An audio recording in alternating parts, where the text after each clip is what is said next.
does give priority to his sadhana and put effort in the field of karma, leaving the results of it to the Lord. And those who are not that seeker hold on to that karma and the results of the karma and leave the sadhana to the Lord. Whenever God willing, it will happen. Sadhana. So who is the biggest block? It is me and my own nature of clinging on to that which is not a priority.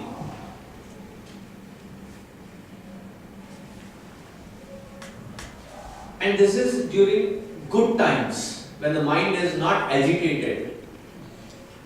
When the mind is agitated, it will cling on to anything and everything for its sake of security. If somebody is sinking in water and you go trying to help them, has anybody had the opportunity to do such thing? They say if you are not so good a swimmer, don't go to save someone. Why? They'll pull you along with them. World population will be reduced by 2 numbers.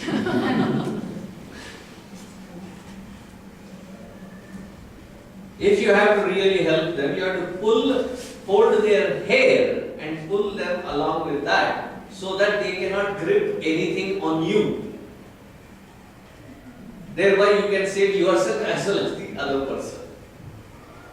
Because in that panic mode, you are trying to cling on to anything and everything. And there are enough out there who make that a niche market for tapping into the shraddha of those who are despondent and desperate. Oh, you are going through like this? Come to this. He will tie a tabiz, amulet. Do you all have Indian channels? I have not seen it in 10, 12 years now. Do you all have Indian channels? Roku, Yup, that. So in those Indian channels, there are these advertisements. Yeah, correct. Ajmeri Baba, Chamunda Swami. Do you hear them? Yeah, yes. And what I made a note of was, all of them have +44 code, which is from UK, London. So my gut feeling is, they all must be 4 friends or 4 brothers, working from the same apartment as their office, with 4 phone connections, each catering to one kind of a clientele. One for a Hindu, one for a Muslim, one for... And then there are enough people that are despondent in every walk of life. And their job is to make that as a market.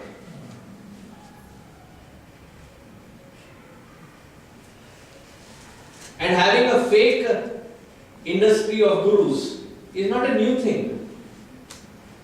Do you know who is the first fake sadhu? Ravan. It starts all the way from Ravana. He was wearing this kashaya hambara bahukruta vesha. He wore this kind of clothes to abduct Sita ji. To fool people based on their shraddha has been there right from Treta Yuga. And nowadays they have made it a glamorized market. That day when I got sannyasa, this lady gave me a welcome home package. After I came back from India, a welcome home package, a nicely bundled package. I have not used any of it in the last 6 years. Because every time I see it, I get a kick out of when I really roll and joyously laugh at it. It was called the meditative package. So it had meditative asana, organic cotton, mat, rolled nicely. There was meditative CDs, music CDs. meditative incense sticks, agarbattis. All of this was fine. What gives me the kick is meditative soap.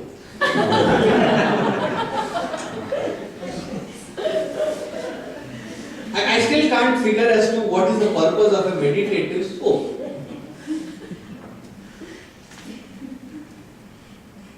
None of this which has been packaged having it promises meditation.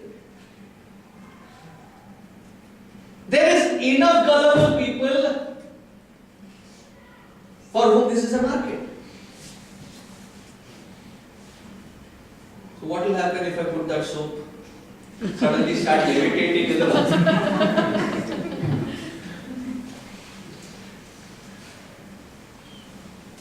Who is that fellow who found buoyancy? Eureka? Archimedes. So something like that will happen. Rushing out of the bath. I'm scared.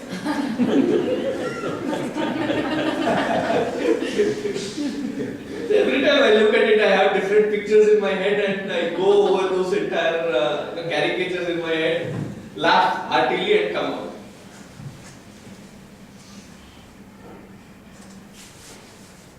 It is this tendency to hold on to that which is not a priority, and he alone has to chip those unnecessary non-priorities in my life, mercilessly cutting it away from. And for that he has to take the form of Maheshwara. Rudra. Therefore I invoke him to protect me against my own self. Because it is not the world and the worldliness that is really a hindrance. It is my own inability to stand up to myself and to discipline myself, and somebody who is powerful enough to train me to that. Why this training? So that, now the fourth shloka. Sthavaram jangavam vyaptam yatkinchit sacharacharam tatpadam darshitam yena tasmai shri gurave namaha. Sthavaram jangavam vyaptam. To realize that every aspect of this creation is nothing but an expression of that Paramatma, that divinity alone.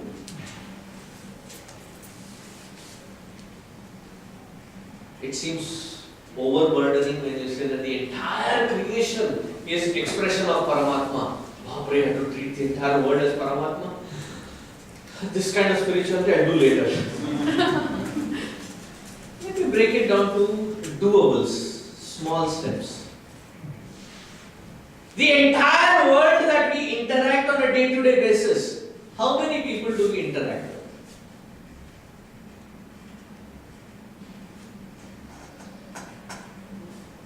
Immediate family, 3 people. Hum do hamare do, right? So 3 people other than me.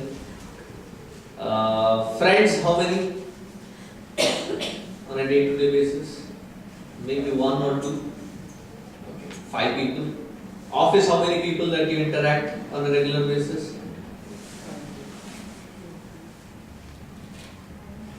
Unless you are a doctor. They keep coming and going. I'm talking of regulars that you constantly have to interact with. Another 3, 4. On the whole, the number of people that you day in and day out interact with is not more than 10, 12 people.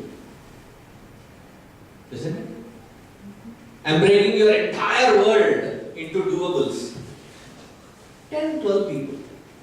How many environments do you constantly interact in? House? Office? Any other space? Social networking. Social networking is, your smiles are quite evident to say that I don't even need to consider that. Chinmay Mission? ले लेते हैं. See, how about 2 or 3 environments that you constantly are interacting with? Chara, achara, sthavara, jangama. That which is mobile, that which is immobile. That which is having life, that which is not having life. You are interacting in 3 environments with about 10 to 12 people in life. Doable? Now these 10, 12 that we are interacting, what should be the mindset with which we should interact? Sthavaram, jangamam, vyaptam, yad kinchit sacharacharam. All this sthavara, jangama that I am constantly interacting with, yad bhavam tad bhavati, which whatever attitude that I am existing in, I relate to the outside world in that same level. Increase my own level, then what I interact with the outside world becomes subtler and subtler. The world doesn't change. The way I look at that world and interact with that world, that changes. When you go to an ophthalmologist, eye specialist, when you go to an eye specialist, what does he do? Who goes to an eye specialist? Those who have vision problems, those who cannot see properly. So what is the job of this eye specialist? Do they change the world for you, or do they change the vision? Think. Similarly, what is the Guru's job? He is also eye specialist. Eye ahankara. And what does he change? He also changes the vision, the perspective. If we come to the altar of divinity with wrong expectations and say that God never helps, maybe it is our perspective that needs to change in the first place. We come with unrealistic expectations. That Lord, suddenly there will be some beaming light from that photo that will come out and suddenly I will be charged and my life is scarred. There are people like that. In an airport, after it was a long flight, so I was in the line for a cup of coffee. And this Indian who is observing me getting my cup of coffee, waits until I get my cup of coffee and follows me and says, "Are you a Swami?" I said, "Good guess." I'm wearing this kind of clothes. What else? Who else will wear this kind of clothes? You being an Indian, you should know. I said, "Yes, confirm." Do you meditate? It's a tricky question. If somebody says, "Display that meditation now," it's an airport, man. I've had that kind of people also, so I have to be a little careful. I said, "Yes, but what do you want?" So how long have you been meditating? Every day. No, how long? Like how many years have you been practicing? 22, 25 years. So you should have acquired a lot of strength and energy and powers, right? And that I don't know. Can you put your hand on my head? I said, "Why?" So that energy flows into me. Yeah, free market laga raha hai. That suddenly that energy that I have been building up, now I have to transfer it to him. Put your hand on my head. I said, I know only one other person who had the capacity to transfer something through his hands on others' hand. His name was called Bhasmasura. I ain't no such one. If my hands truly had that kind of power and transfer it, I would put both my hands, both my legs on my own head, Baba. Not on yours. So, unrealistic expectations. Go in front of the Lord and expect that is in the Siddhivinayak temple in Bombay. At least he was 3-4 years ago, he quit. So I used to ask him, when is the maximum crowd into the temple? Assuming that it would be Ganesh Chaturthi. He said, no. Ganesh Chaturthi is the second or the third highest. Do you know what is the highest? For example. It is not even for the exam. Exam is the second. Result. The result. The day before the results are being announced, maximum crowd goes to Bhagwan. Now, what can Bhagwan do to you? Tell me. Isn't it unrealistic? That Lord, I have written my exam. I don't know if I have really written it right or not, but there are butterflies in my stomach. Make sure that you pass me. I'll, break 11 coconuts. I will offer, again, depending on who gives the check, you can tell which part of the world they are from.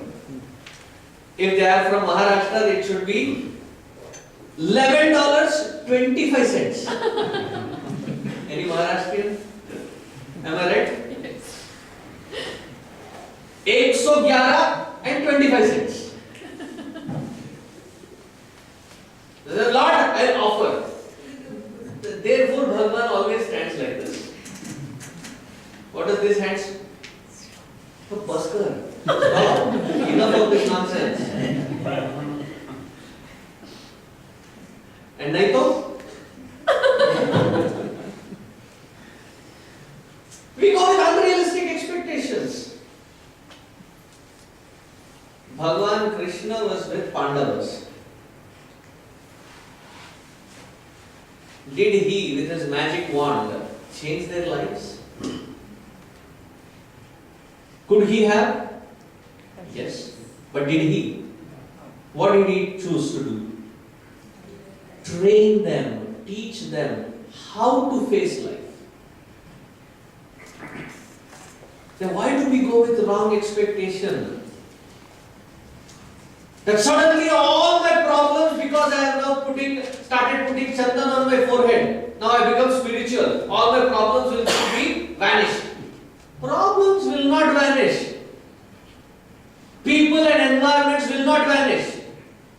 How I deal with, how I interact with that change, sthavara jangama, the interaction between both the sentient and the insentient, that mindset, the one who changes to face life better, to such Guru, my prostrations.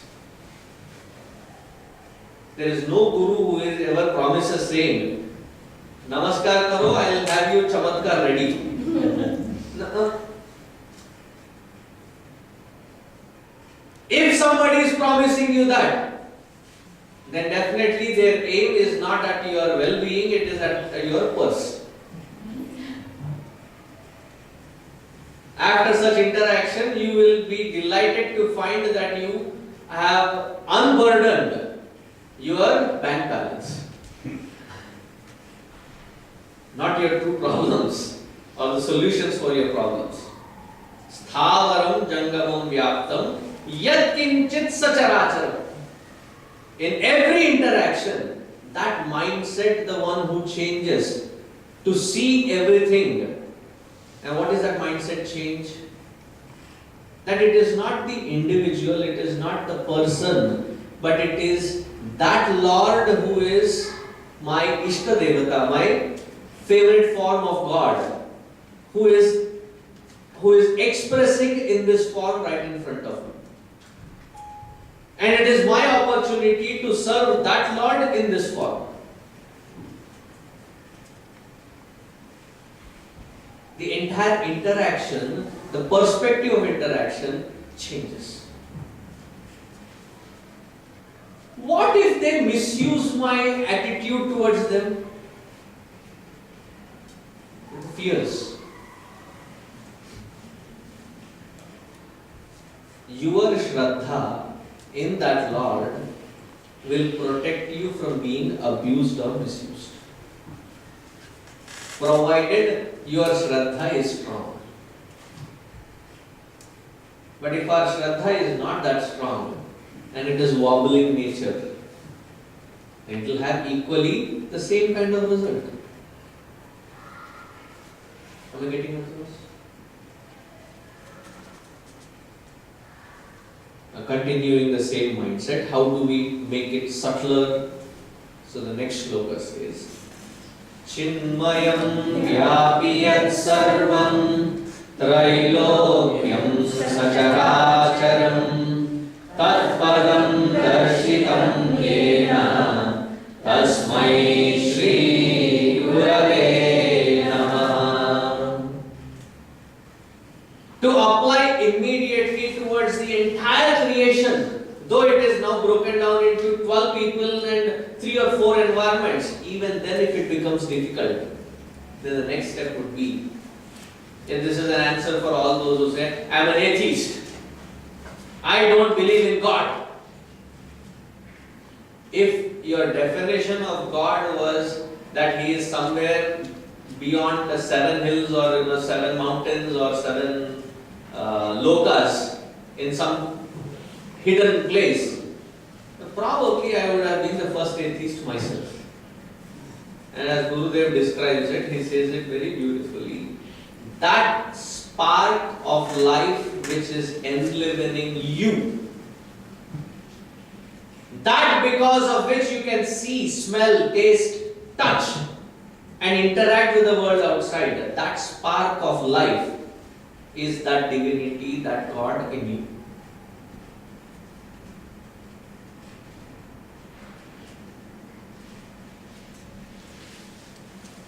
And then the atheist says that I don't believe. Do you at least believe in yourself? You have to. That self that you believe in is what we call as God. Does that make sense?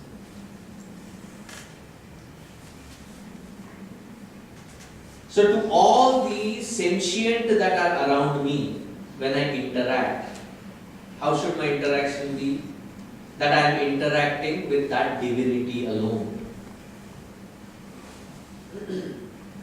Yesterday or today is holy, right? Yesterday or today?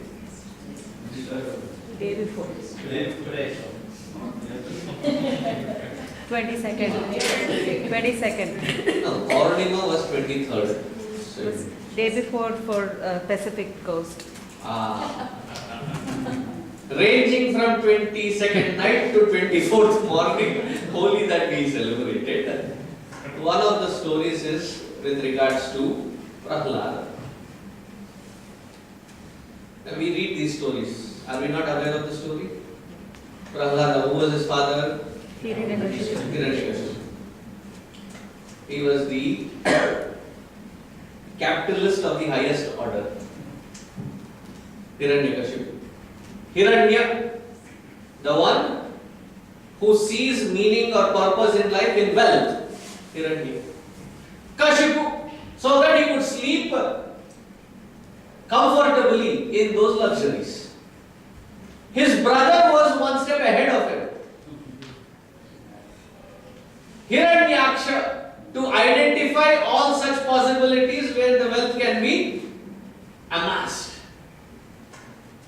And this fellow developed the art of enjoyment. That was their mindset. Prahlada is that who could bring ahlada, joy, to everyone that he was a part of.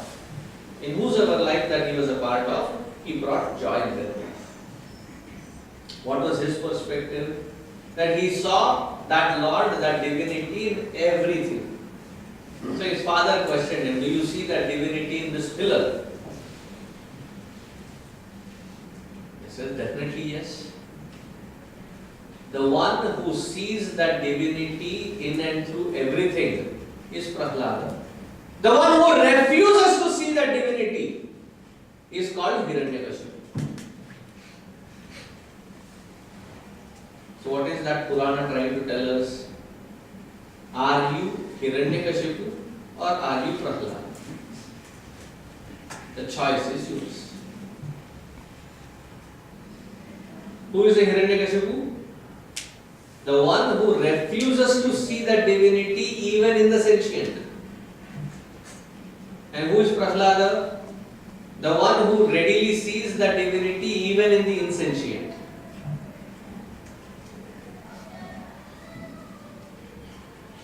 So here he says, if we are not able to see that divinity in and through the entire creation, can we at least start seeing that and appreciating that divinity in the sentient beings around them? But we have to do that very consciously. When you see people sitting in a lawn, invariably what do they do?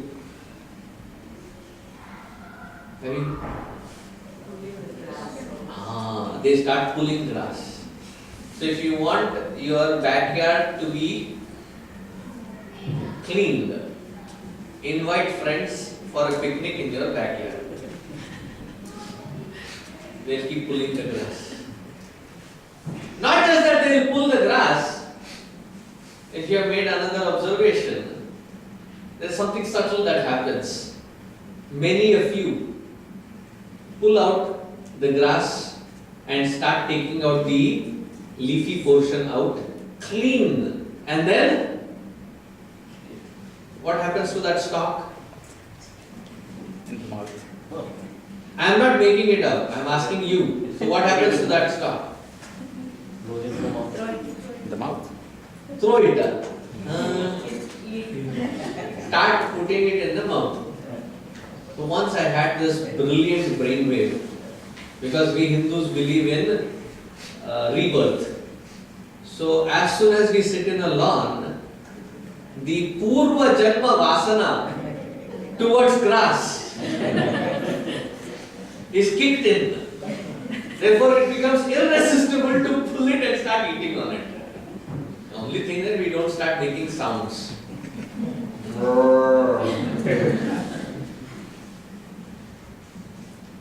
We pull grass. When you are walking in through the garden, inadvertently, after a couple of minutes, you will find in your hand a twig, a leaf, a branch. It's not picked up from the floor. What do? Pull it out from the tree or a plant.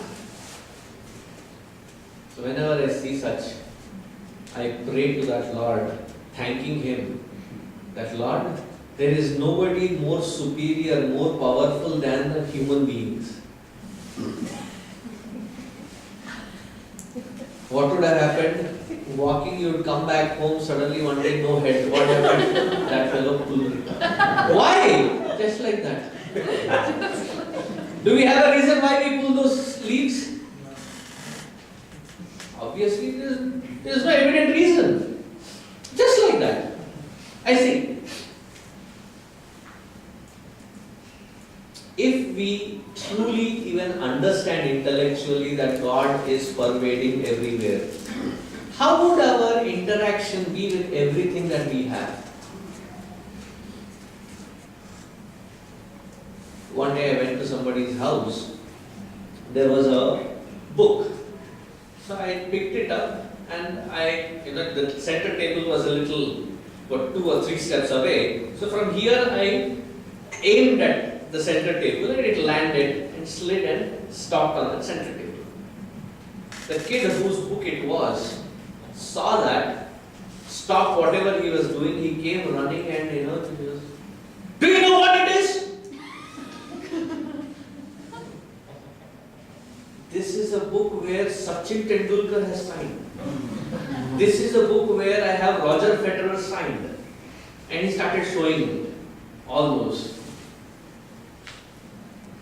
When you have the signatures of these mortals and you value it so much that it has to be reverentially placed, one of a kind, unique pieces that this entire creation, that the God is expressing Himself as, how should our treatment towards every being be?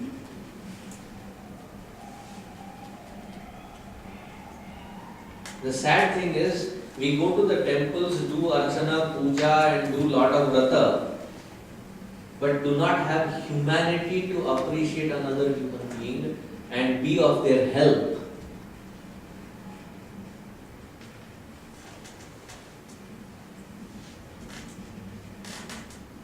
The rest of the entire creation supports the rest of the creation by giving their best to maintain the creation. It's only one creature takes everything from the nature and does not give anything back worthwhile to that nature. Long time ago in National Geography, there was a documentary on an island. They said there was some kind of ecological imbalance that happened, and they made little changes. And after 15 years, it is now thriving. That ecological system is thriving. Do you know what they subtracted from that island, that ecological system? Humans. The human being. So the net conclusion that they were drawing is, delete human beings from this ecological system, the entire planet will thrive. I have to mention this. There was a movie long time ago, 18, 19 years ago, called Matrix. There is a very powerful statement made by the artificial intelligence, AI.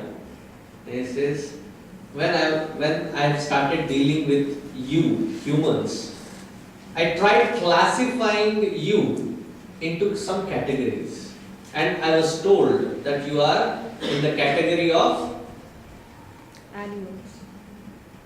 what kind of animal are we? It's on the breeding system. Mammals. Mammals. So you are to be classified as mammals, but you are anything but mammals. You settle into a natural environment, depleting its natural resources, and then spread to the next available natural resource. This is not the functionality of a mammal, but this is the system of a parasite. This is the system of a virus, and you human beings are a virus to this creation. And when I first time heard that, and it hit so hard in my head. I usually am not an emotional type that sits with the Kleenex and starts crying. But that statement that was made, isn't it true? Wherever we have put our hand, have it be destroyed systematically? So what is divinity? What is appreciating divinity? We can talk, we can think, we can contemplate about the more subtler aspects of spirituality. Let us start with the grossest. Gurudev in his pledge, he says, service to the humanity is the service to the Lord of Lords. Serving the nation is the service to the Supreme Self. To be able to be of some help to another human being, another creature. Even before that, let us consciously not be the source of pain, misery and agitation in anybody's life.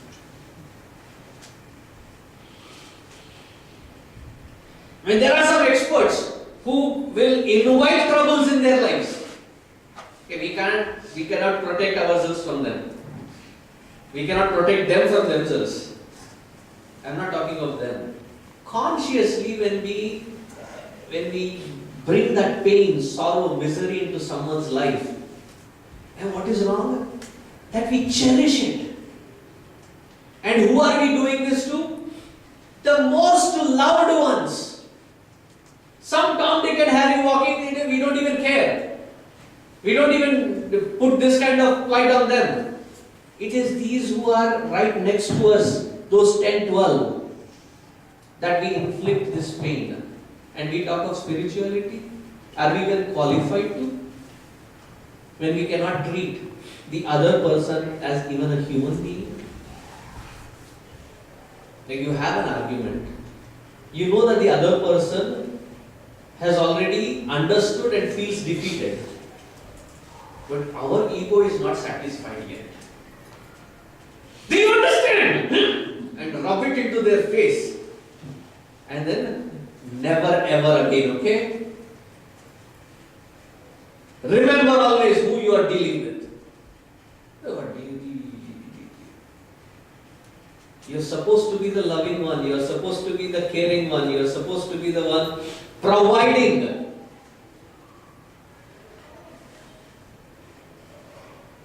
Even in the animals, when the stomach is full and there is a healthy buffalo going by, the lion does not say, "Maar ke rakh lete hain."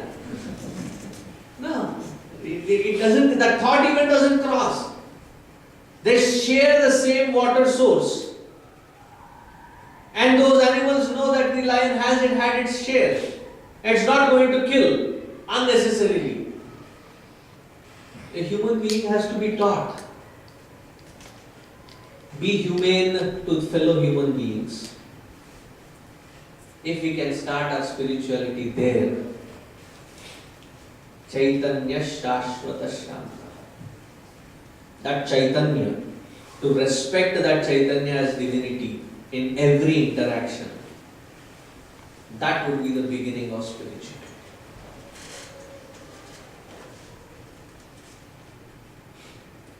We'll continue further. I know I'm ending it on a very heavy note.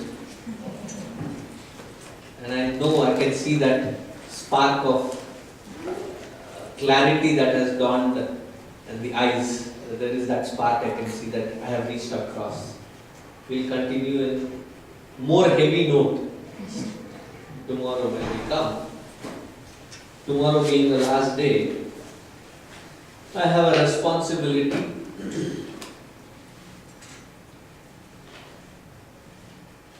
The purpose of Chinmaya Mission is to spread and make Hinduism available in a tangible format to fellow Hindus. Once a reporter asked Gurudev, Swami Chinmayanand ji, is your effort trying to convert others into Hinduism?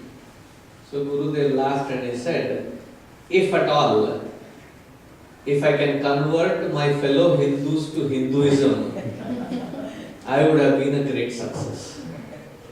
So to bring this, in the earlier days, the Sishyas had to go to the ashram or the Gurukula to learn. Gurudev, in his new style of envisioning things, brought the Gurukula environment to your doorsteps. And it started in way back 1950, where many of us probably were not even on the surface of earth. He envisioned the need for it. And for about these many years, 66 years, it has been serving the humanity across 28 countries. And we have this format that Gurudev launched, wherein the wisdom of our ancient scriptures is brought into a language which everybody understands, through various examples and the meanings that can be applied in our day-to-day life in the most pragmatic way. So this platform called Jnana Yajna.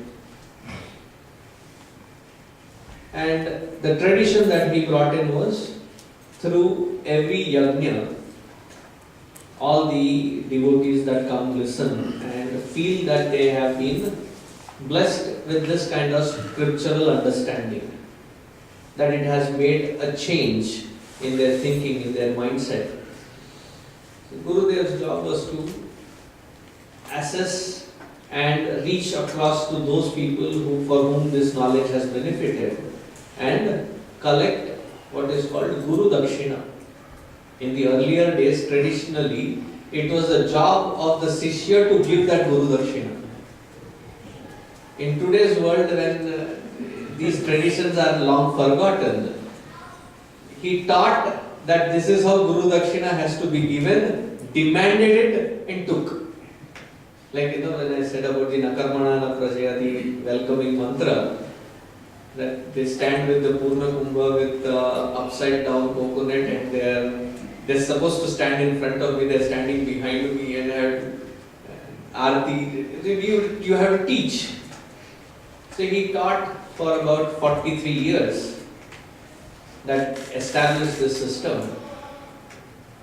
And it has become a tradition that whenever such platform of Jnana Yajna is happening, that at the last day, if you think what you have learnt will benefit and has benefited in some form of wealth that you have acquired, to be distributed as dakshina, so that this human work that has been done will continue. This was the basic thought. Now I'll add a couple of deeper way to look at it.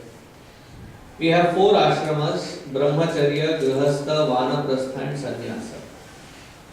The only one who has the qualification to earn money is the Grihastha.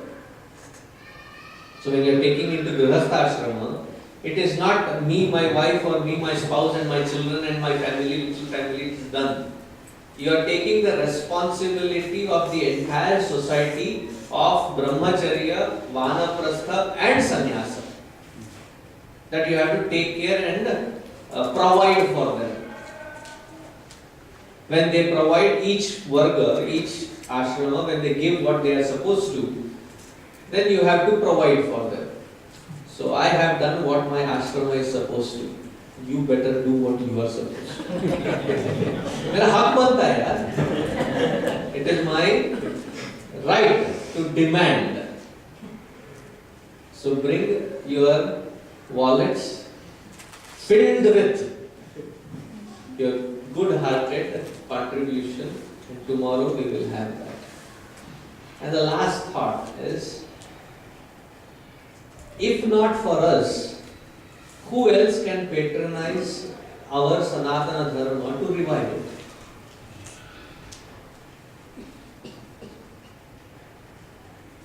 We always blame our earlier generation for the gap, that we were not given the right understanding into Hinduism. That whenever we asked questions, we got 3 answers.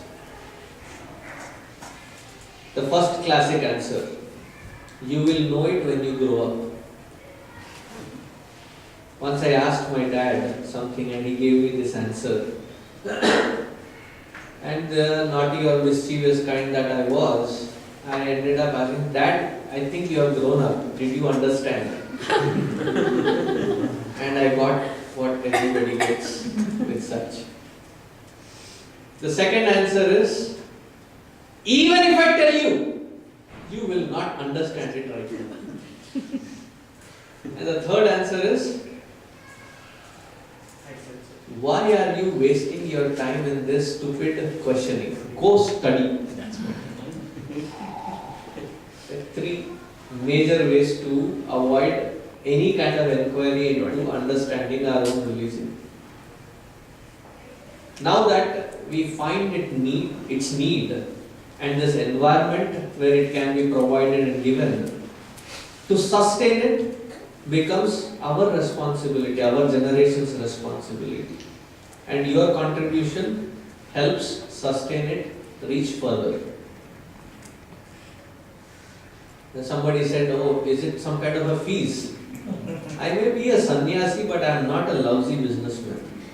If I had to put this fees, I would have put volunteers, collected it before even you enter. So it is not a fee system.